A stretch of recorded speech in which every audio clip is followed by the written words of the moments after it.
So, good morning, namaste to one and all. Today we are joined with Dr. S. Venkatesh. He is a PhD in physics from the Wayne State University, Detroit, USA. And he has moved from being a physicist after achieving so much to being a lawyer. Dr. Sir is completing his LLB from Government Law College, Madurai.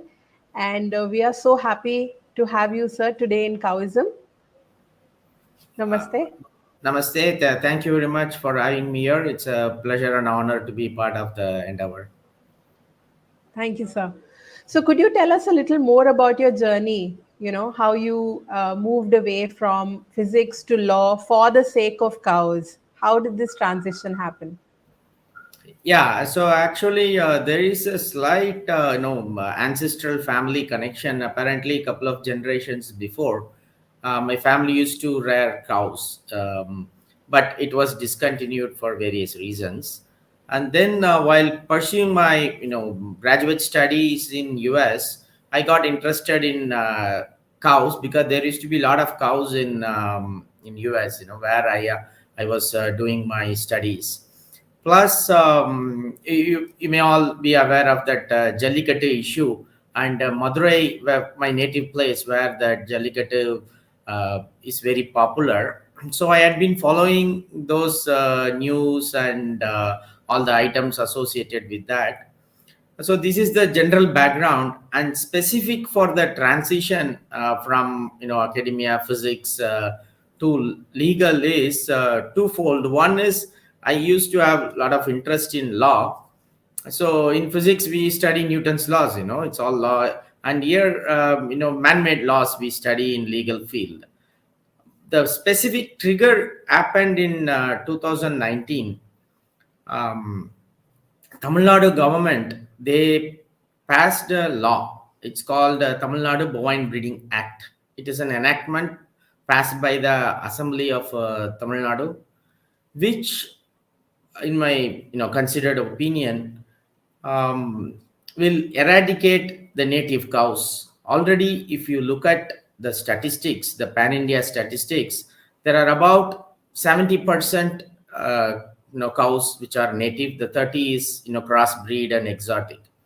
But if you look at the state of Tamil Nadu, hardly there are 19% cows are native cows.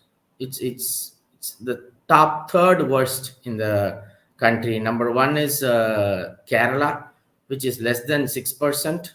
Second is Punjab, about 10-11%. And third worst is Tamil Nadu.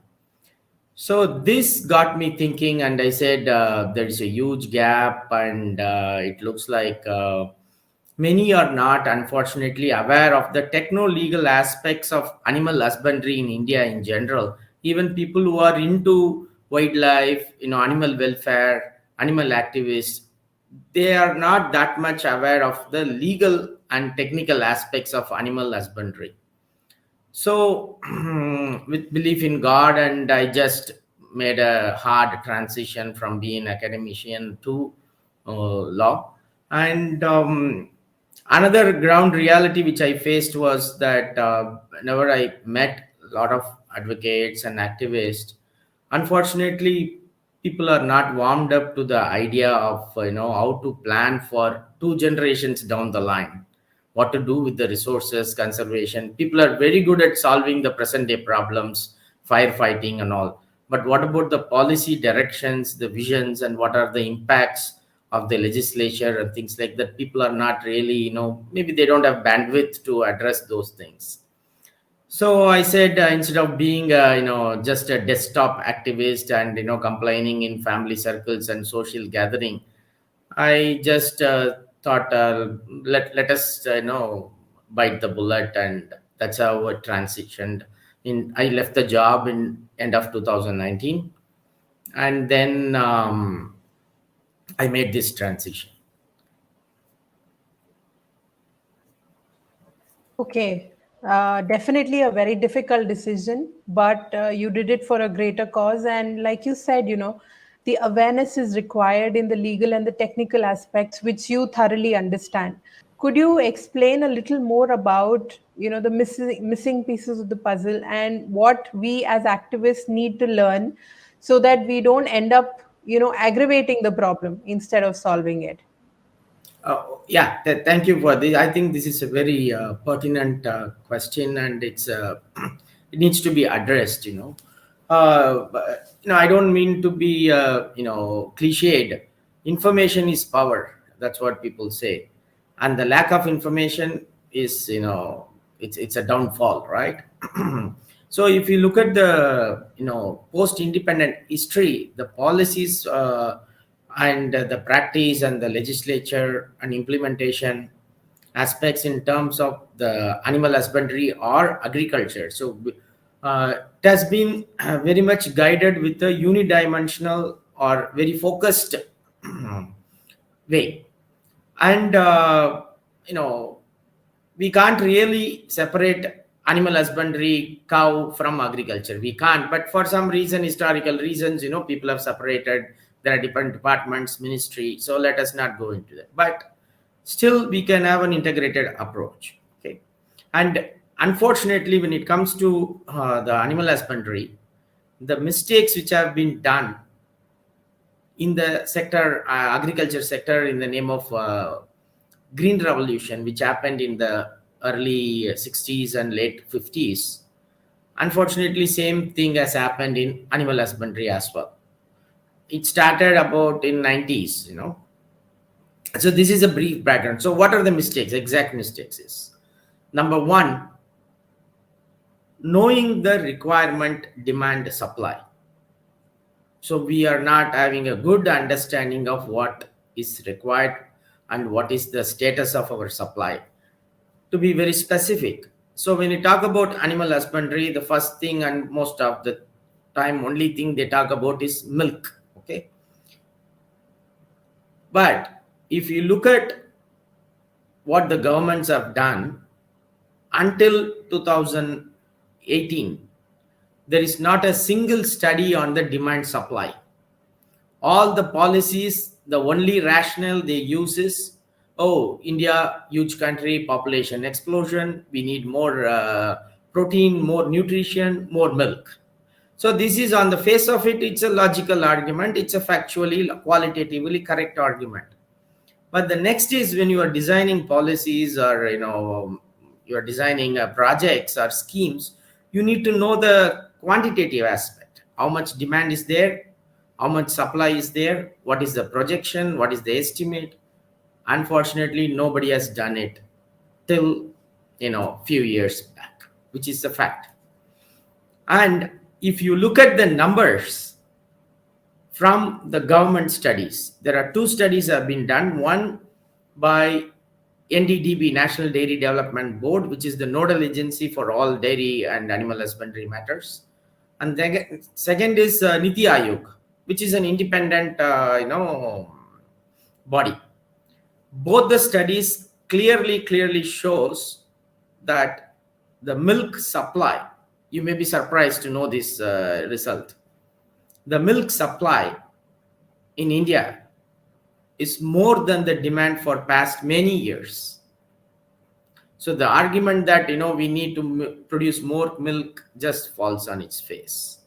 So with this background, people are designing policies like, oh, how to increase the milk production, we need to increase the milk production because population is going to increase, the children are going to have malnutrition, lack of protein, all those things happens.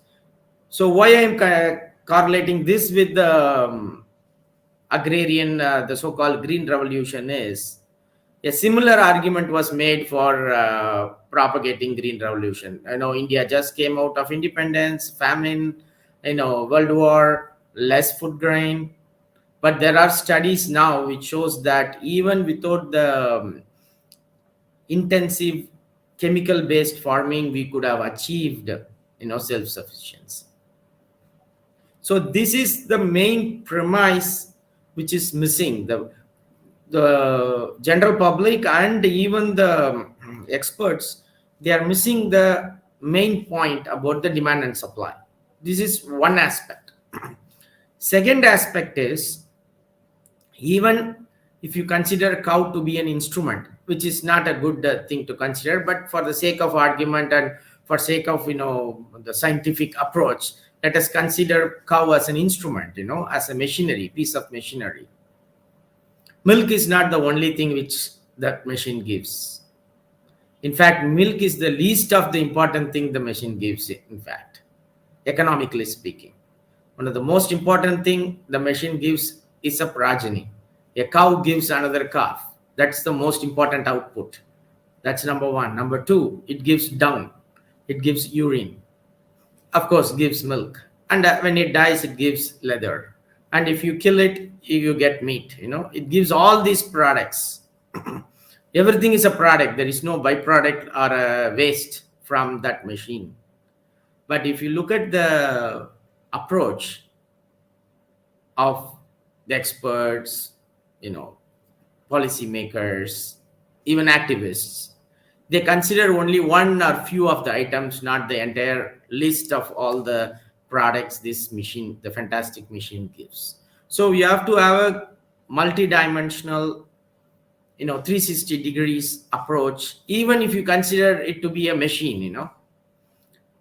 And apart from that, if you consider the cultural, religious, emotional, sentimental aspects, that's a whole new ball game. So you have to consider all these facets before embarking on any policy decision or any implementation of any scheme or understanding.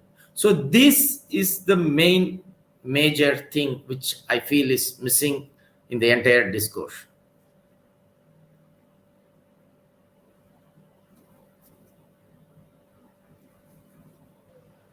Right. Thank you so much. And of course, one more point probably could be added is that the grazing part of it.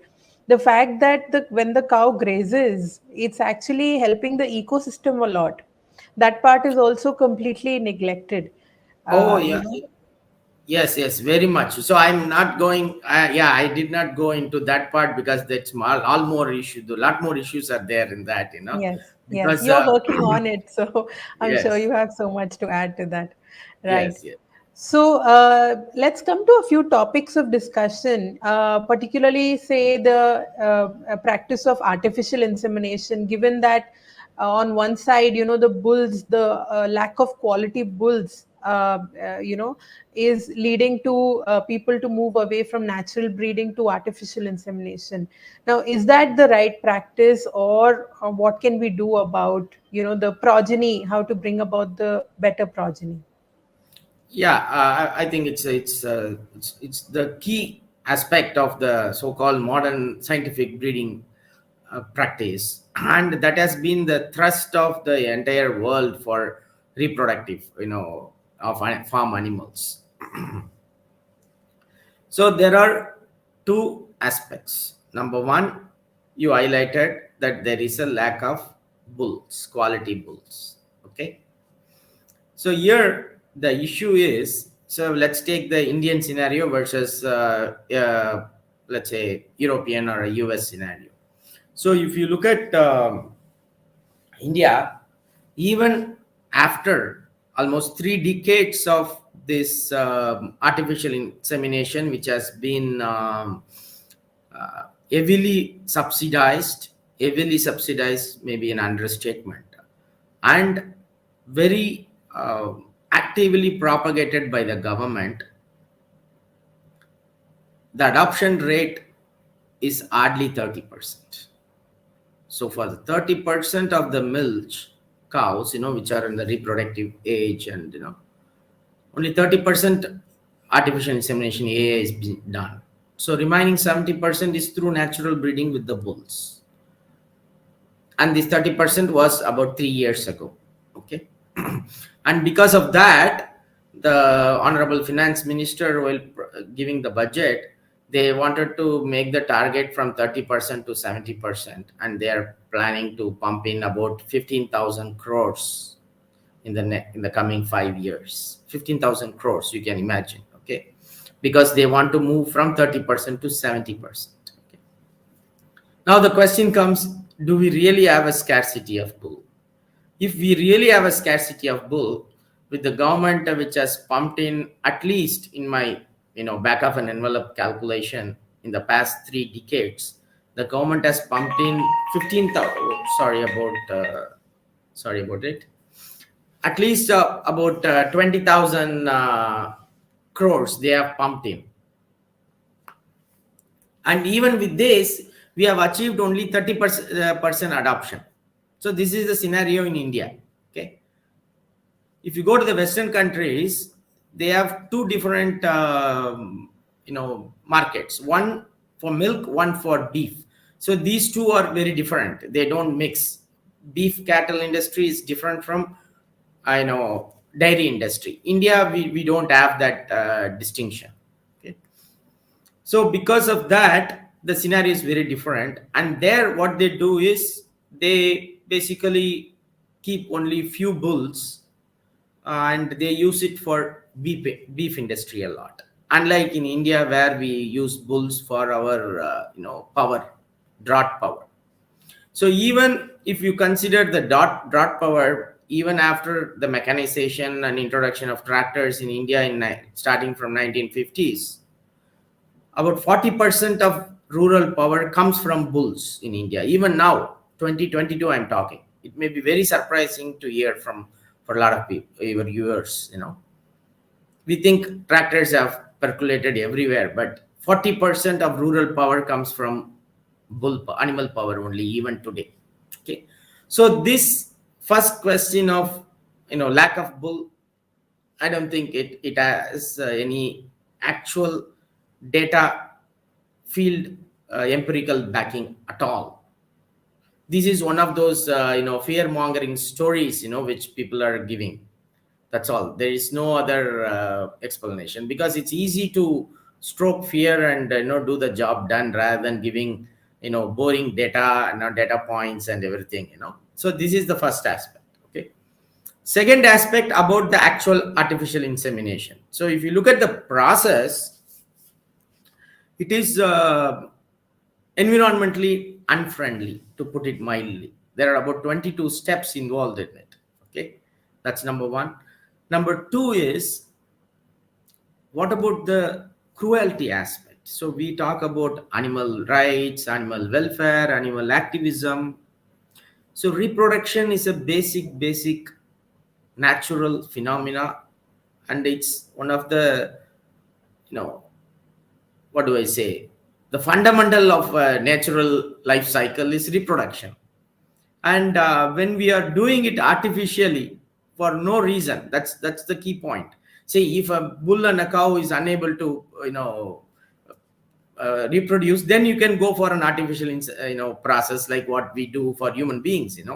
A healthy normal human being, you don't go for artificial way of reproduction, right? Only if you have some deficiency, some issues, we go for artificial methods. Otherwise we don't. So why to do that for an animal, poor animal, when that animal is giving us so much? So it doesn't make any sense. In fact, the Constitution uses the Indian Constitution uses the word compassion. The word compassion is used. The word mercy is not used. Compassion is the ability to feel somebody's pain. The empathy is not used. Sympathy is not used. They have used a compassion word. So have we lost compassion for our animals, which gives us so much? So how this AI is cruel? Maybe I can show some pictures. Pictures explain better than words. So maybe can show my slides. So the artificial insemination, it involves multiple steps, I said, but the two important steps is, one is extraction of semen. You see, this is what we do. So this is from a government frozen semen station, collection station, snapshot from a YouTube video which the institution has uploaded. So this is what they do. There is they call it a teaser cow to make the bull excite, and then in the bottom you can see that there is a collection. It's called an AV, artificial vagina. They collect the semen. This is what they do. And in the administration of the semen, the artificial insemination, so This is what they do to the bulls, sorry, to the cows. So to give more, so this is not all animals behave the same, so they use various methods. Some are very docile, so you don't have to exert a lot of external force. See more pictures, you know you see what they do for the poor animal, so this is for the goat. It is all the more cruel, so they do it for goat like that. Okay. Yes, sir. Yeah. Indeed, very inhuman to say that. But what do we Yes. do in cases where bulls are absolutely not available? So many breeds, like the Krishna Valley, it's almost extinct. The bulls are nowhere to be found. Now, how do we bring back that breed in such situations? Unfortunately, we might have to depend on companies like BIF and others who have conserved some of these bulls. Yes, but those are very rare, minuscule exceptions. So for that, the if absolutely if a breed is at verge of extinction, there is no issue because you have a reason to. It's like doing a surgery, It's like doing a surgery versus a plastic surgery, You just don't go and do plastic surgery for, But a real surgery, if you get into an accident, you have to do that, right? So Absolutely. for that, but those are exceptions. So like I said at the start, this issue of the actual information, the data is not addressed properly. So even the question of breed extinction, a lot of breeds have extincted, So if you look at scientifically, there is no such thing called a breed. The scientific nomenclature taxonomy stops with species, and some rare cases they go for subspecies. There is nothing called a breed scientifically defined. Even subspecies is not clearly defined. So what we call a breed, what we call, like you mentioned, Krishna Valley, there are hundreds of breeds, there are hundreds of breeds. And traditional Indian nomenclature classification, we have classified ground up from the breed, not from top down like what the scientific classification is. In scientific classification, they start with kingdom, the kingdom, all the 5 levels, but we don't do that, we go from based on the utility, the features, characteristics. That's what we do. So Very even interesting. So, could you elaborate a little bit about breed nomenclature, recognition, and particularly with focus on the so called non-descript breeds in India? yes, so this is where it comes to the next part of this puzzle. One is this artificial insemination, they give all this reasoning. Next is everybody wants to conserve native indigenous breeds, whether it is cow, goat, dog, or whatever people want to conserve it, right? That's a fair enough statement. And every community have to take care of its own resource, every country has to do it. If you come to India, we have this unique situation. It's not just unique to India, any colonized country, the European colonies, they have this unique situation regarding the local classification systems, the breed classification. So when these colonizers came, they gave us scant regard for the Indian resources. In fact, one of the so-called Bible for animal husbandry, the breeds, the nomenclature, everything is a book written by a deputy director of animal husbandry in 1936, I believe. Littlewood. That Littlewood book is still considered the so-called Bible for animal husbandry even now. If you look at the preface of that book, they say the so-called breeds of India. So that phrase explains it all. The Britishers didn't even consider our breeds to be a real breed. So that is the historical background, and based on that only, we are still following the very unfair colonial nomenclature of this non-descript breed. See, if you go to any European country or anywhere other than the previous colonized country, you don't find the word nondescript anywhere in the world. So if you come, what is this nondescript? The word suggests it cannot be described. So if you look at the famous breeds, we have HF, Holstein Friesian, we have Jersey, we have Red Swiss. These are some common breeds you find, exotic breeds you find in India. And the Indian breeds, you have Ongol, you have Gir, you have Tharparkar, you have Puliculam, whatnot. You have so many of them. So in fact, there are 50 of them in India, registered, accepted by the government. The nodal agency being National Bureau of Animal Genetic Resources, NBAGR. Okay, and 50 looks like a big number, right? 50 is a big number, so people are all happy. Oh, India has 50 breeds. We do chest beating. Oh, look at that, India has 50 breeds. Okay, so if you do a survey, let us say you do a survey. When you do a survey, you do breed-wise survey. Okay, if you do that survey, you will see that 75% of the breed belongs to the so-called non-descript. Only 25% belong to this 50. Even this 50 was a recent 50 only. If you go back 10 years ago, it was about 37. So it's not the new breeds evolved, So it's the non-descript became descript suddenly, when some people, some group, they have passion, some family or some institution, they think, oh my God, we have this breed, what to do with this? It's not descript. So let us go and apply to the government, do that. Okay. So 70% of the desi cow in India is called non-descript. You cannot have more injustice than this. Even after 75 years of Indian independence, we are still calling 75% of desi Kai as non-descript. Okay. There are two things. One is they could be really non-descript, or it is our lack of competency to describe them. And if you look at the data, if you go back to even the 1936 Littlewood book, they have given much more breeds, which are still considered non-descript by our country. So they have described in 1936, even the Europeans. Okay. So now coming back to the Indian traditional classification system, broadly they have classified into three different categories. One is milch, which gives milk. Second is trot for power. Third is composite, both dual purpose. That's how they have classified, and based on that, they have recognized so many breeds.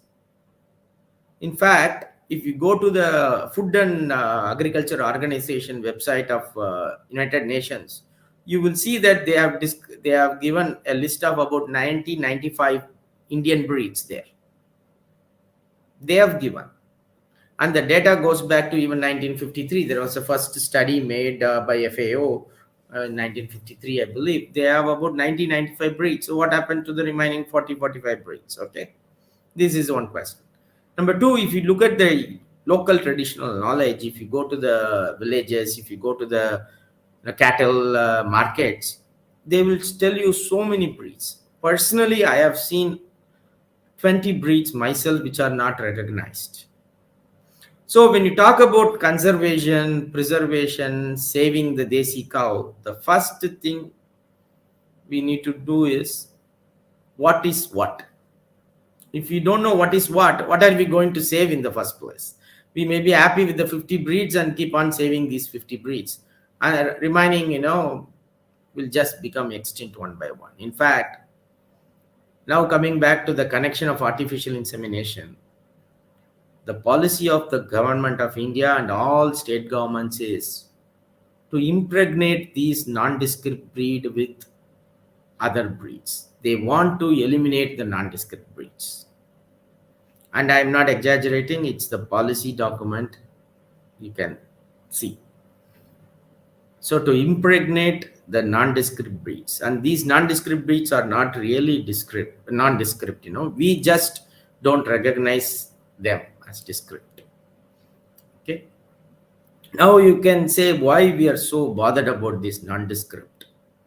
We have 50 of the descript ones, The answer lies in the key term biodiversity. India, as you know, is a huge biodiversity, whether you talk about animal or plant. Huge. In fact, we have two biodiversity hotspots. You don't find it anywhere else in the world.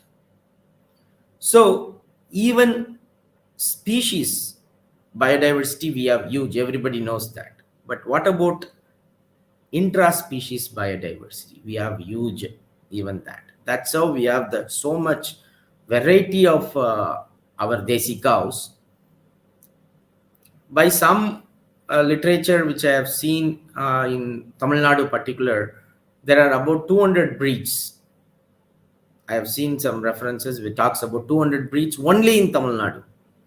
India is a huge country. Tamil Nadu is hardly, 10% of the country. So you can imagine the diversity. That's where we have this huge discrepancy of 70% of our desi guy is considered non-descript. So even if you don't know what you are having, how are you going to preserve them? Okay, and to compare with the world scenario, I like to show some graphs. You can see that it will be very clear. Okay, maybe I will switch the screen. Okay. Can you see this? Yes, sir. Yeah. So this is the progression of the number of breeds over years, which I was mentioning. So there is in 2002, there was a National Commission of Cattle which talks about 50 breeds, but the actual recognized breeds were less than that. And you can see some funny things, like in 2007 there were 44 breeds which are recognized. In 2012 they became 37, I don't know. Then slowly, as new breeds were added, it became 50. So 50 is a huge number, right?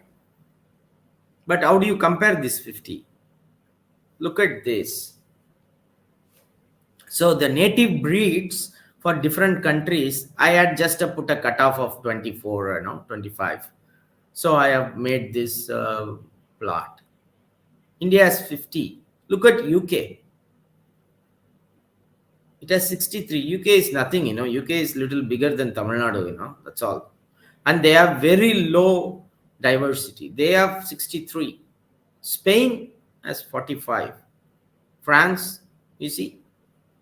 So you have to look at the numbers in proper perspective. India has a huge biodiversity. Everybody knows that, right?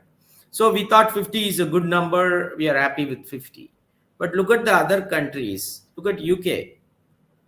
63. How is this possible? It's not possible.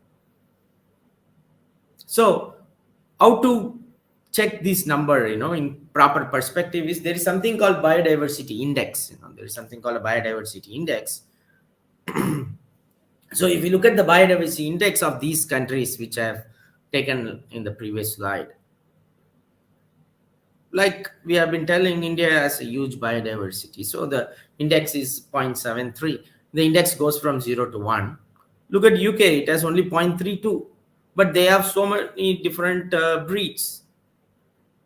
And look at other countries, all less than India.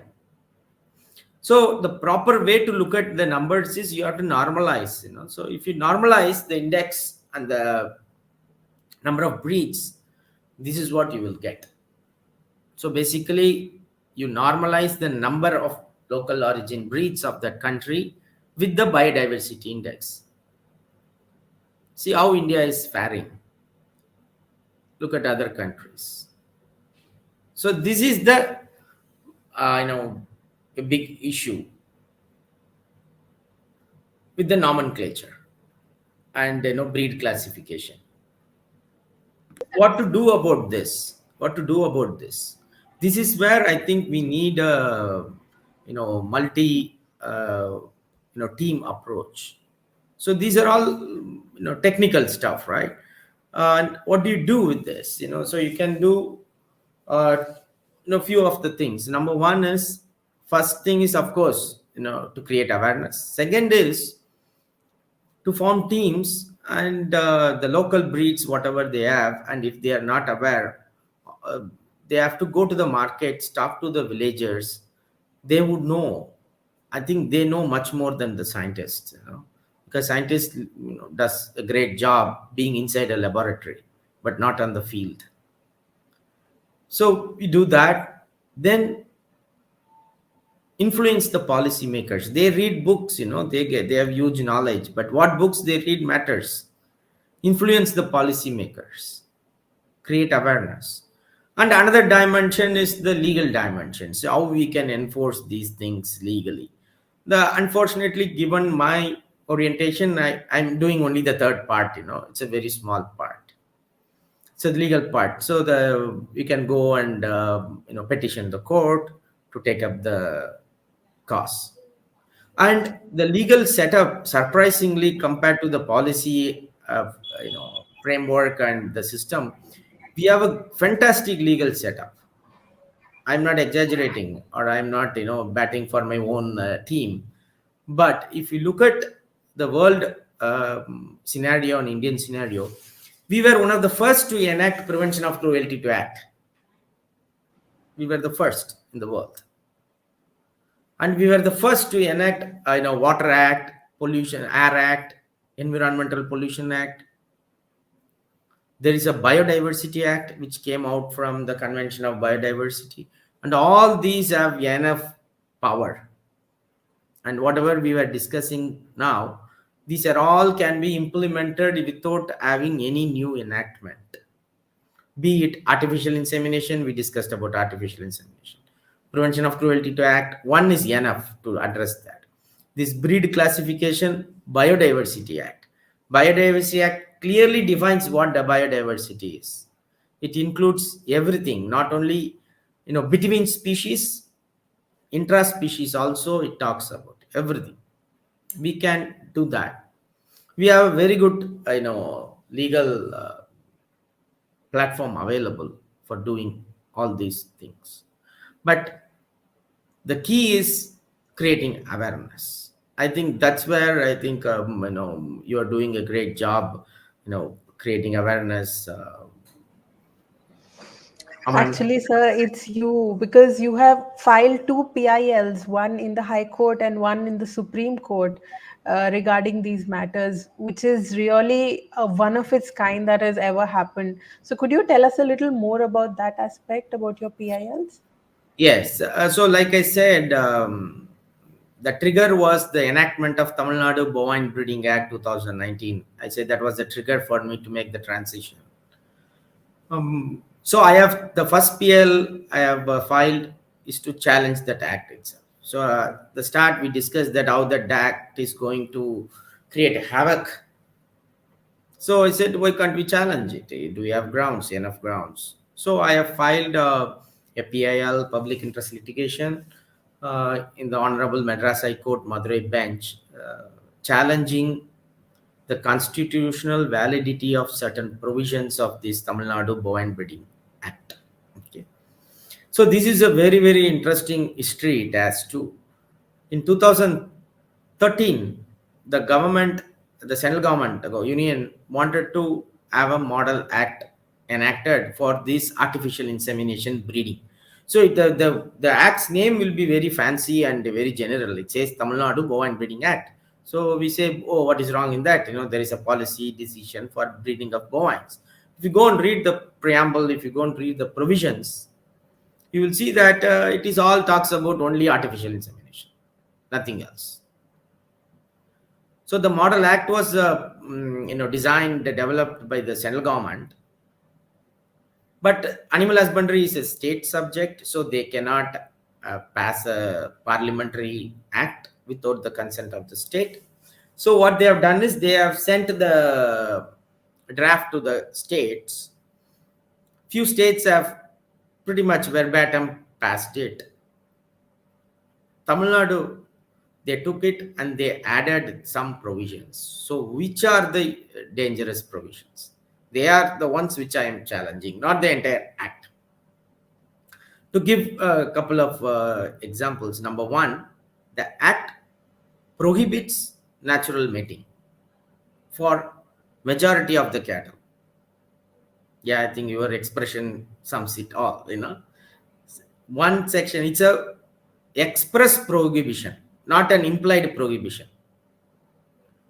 So in Tamil Nadu, there are 80% of non-desi cattle in Tamil Nadu. 81 to be precise. Either crossbreed or, exotic or whatever combination, You can't do natural mating. The act prohibits it. So you are forcing it to do only artificial insemination. So it's a legally sanctioned cruelty, to start with. We are not going into the economic, social or environmental or biodiversity or whatever. We are not going into that aspect. Another provision: a person having a bull should get multiple certificates and licenses, like fitness certificate, vaccination certificate, disease free certificate, and all has to be done from that government agencies, and they are at their own discretion to give a certificate or not. If you don't have those certificates, the act says, to quote the act, the bull shall be eliminated. So it is up to your imagination what that elimination means. The act doesn't explain what that elimination is. Okay. Another provision: the inspectors, the authority can enter your premises if they think that you have a bull. Without any warrant, they can seize, they can, search, they can ask for your compliances. The fine imposed is 50,000 rupees. So you can imagine what the design is. And there are a few more, provisions which doesn't align with the constitutional values, nor the Biodiversity Act, nor the Prevention of Cruelty to Animals Act, Environmental Pollution Act. So I've challenged these provisions. So this is the first case, the first PIL. The second one is, if you look at the common or the cause, is artificial insemination. So I have gone to the Honorable Supreme Court and I have challenged the artificial insemination as the default. At the start we discussed what happens when we have special cases, special cases, exceptions, but default.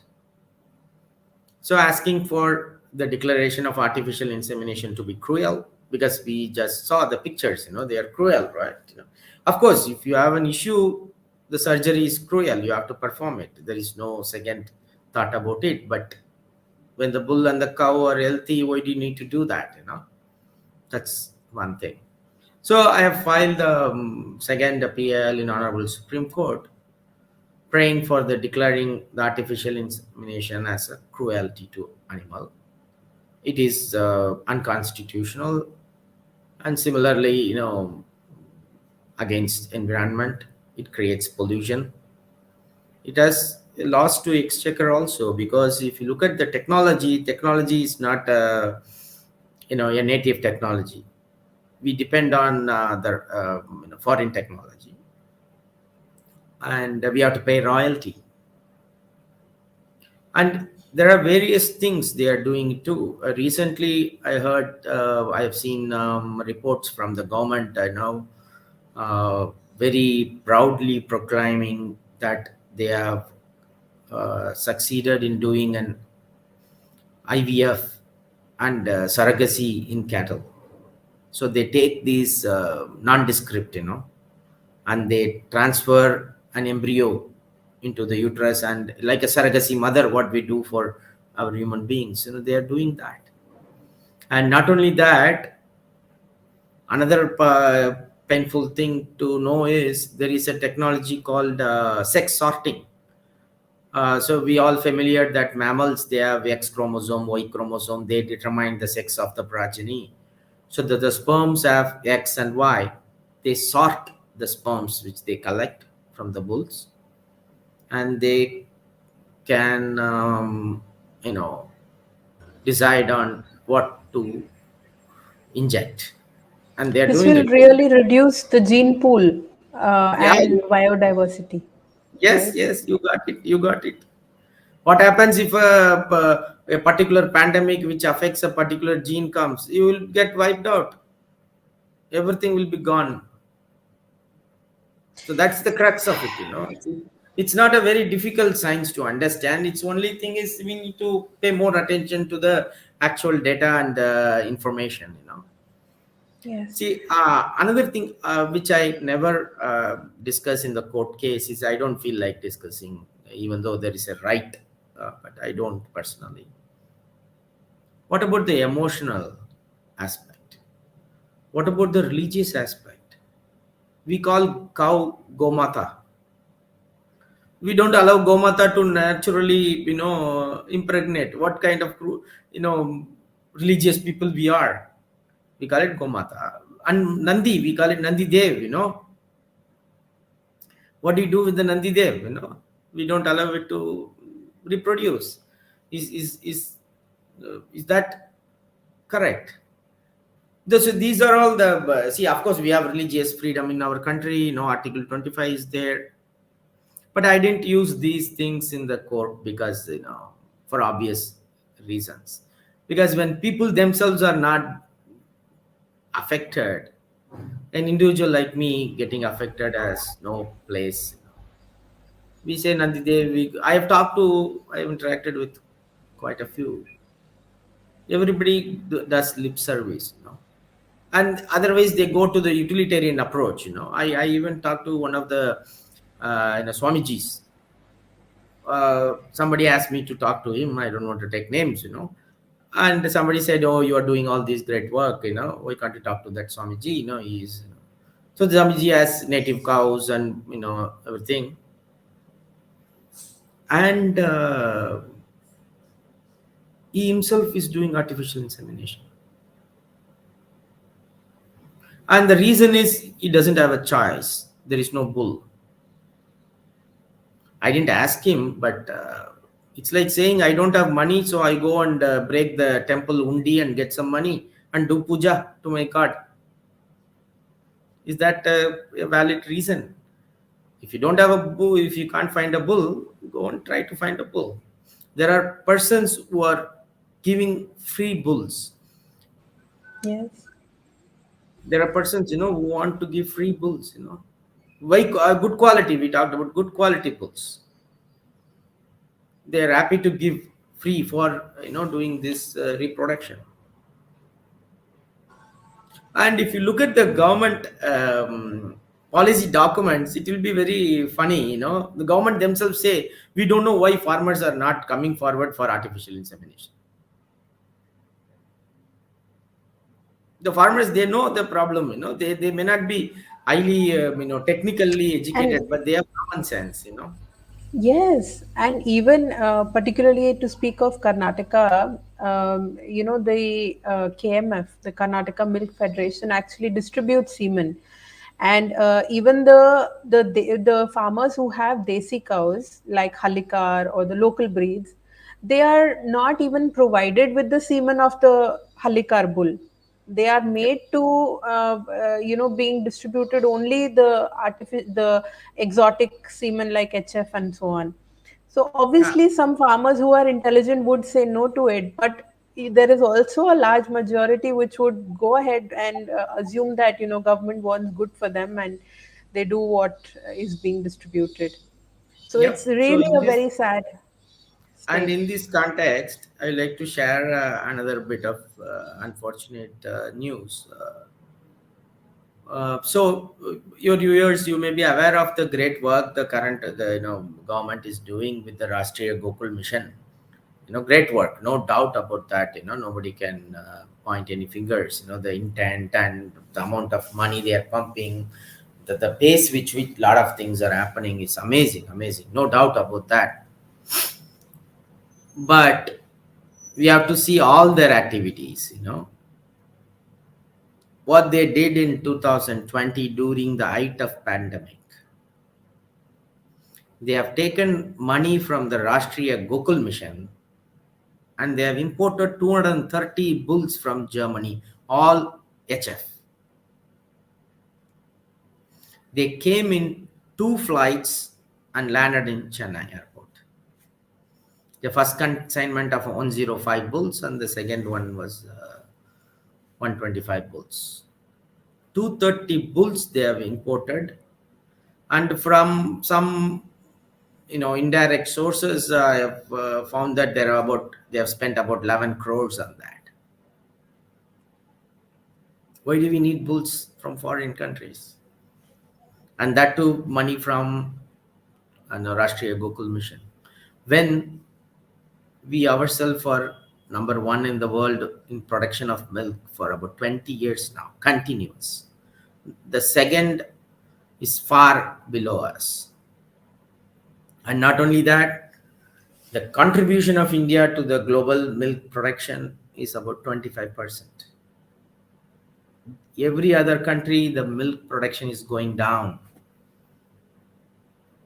We are producing milk for the world. At what price? Huge price. See, there is a proposal in New Zealand to propose what is called a cow tax. If you're having cow, you'll be taxed extra. It's a recent news.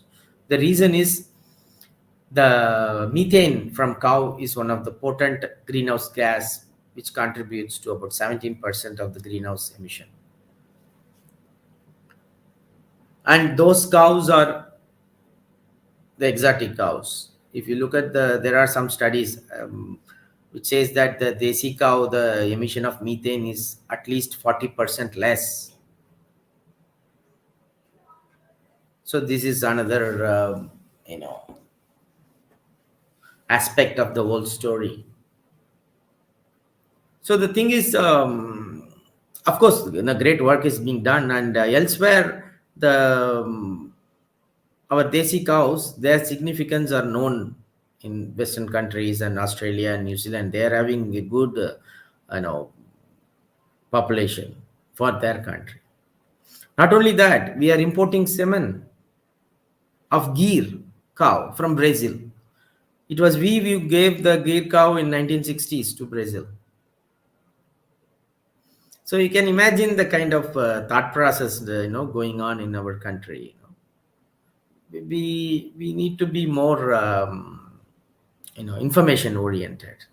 Maybe given my scientific temper and backing, I keep on talking about data information, but I think at the end of the day, actual data matters. So that's where I think your channel and people like you, and I think doing a great job finding, passing on the information. That's it's fantastic. Thank you so much, sir, for your time and all that you have shared with us. I think each subject that you touched upon, we need, like you said, a whole array, a whole army of people to work on each of those subjects. So thank you for motivating us to do more and be more information oriented. And really, we are with you in your PIL, in supporting you in whichever way we can. So please let us know, and hopefully a lot of youth will take inspiration from you and take the work forward that you're doing. Thank you so much for doing all that you do. Thank you very much. Happy to be part of it. Thank you for your time and effort and interest. Much appreciated. Thank you.